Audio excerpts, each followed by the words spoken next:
In the glittering courts of 17th-century France, medicine was not only a matter of health, it was a matter of fashion.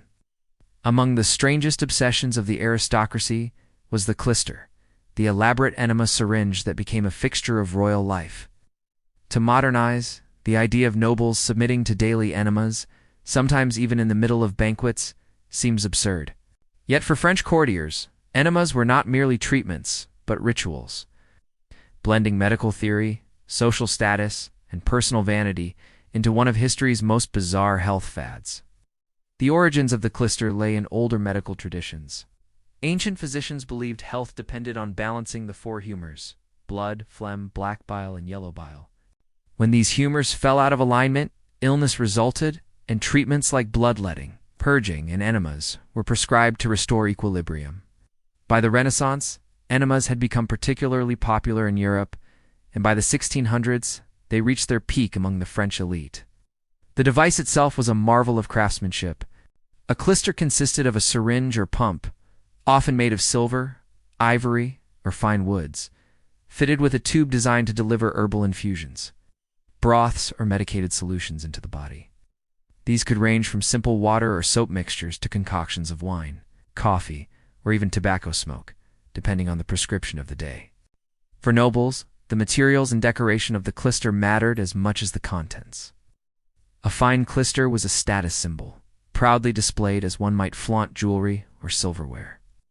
At court, enemas became routine, even excessive. The French King Louis XIV reportedly received more than 2,000 enemas during his reign. His courtiers, eager to follow his example, submitted to similar treatments. It was not uncommon for nobles to undergo multiple enemas in a single day, convinced that the practice cleansed the body of toxins and prevented illness. The ritual became so normalized that some received clysters during meals, hardly interrupting their dining or conversation. This obsession with enemas was partly medical and partly cultural. Physicians of the day argued that frequent purging kept the humors in balance, reducing fevers and maintaining vitality.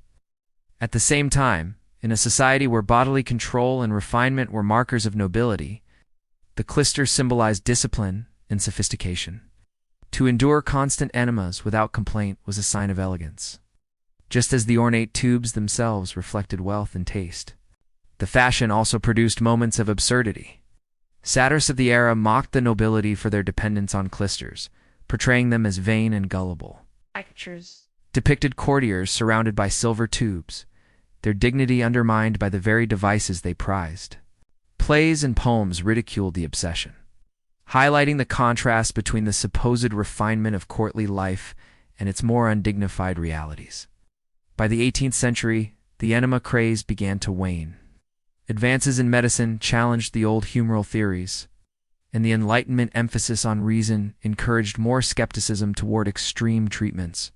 Yet the legacy of the clyster endured in the cultural imagination, symbolizing the peculiar intersection of health, fashion, and vanity that defined much of aristocratic life. Today, the clyster stands as a reminder of how medicine is shaped not only by science, but also by culture and status. What was once a daily necessity for French nobles now appears as one of history. Strangest fads. It's proof that even the most powerful societies can embrace peculiar rituals in the pursuit of health and prestige.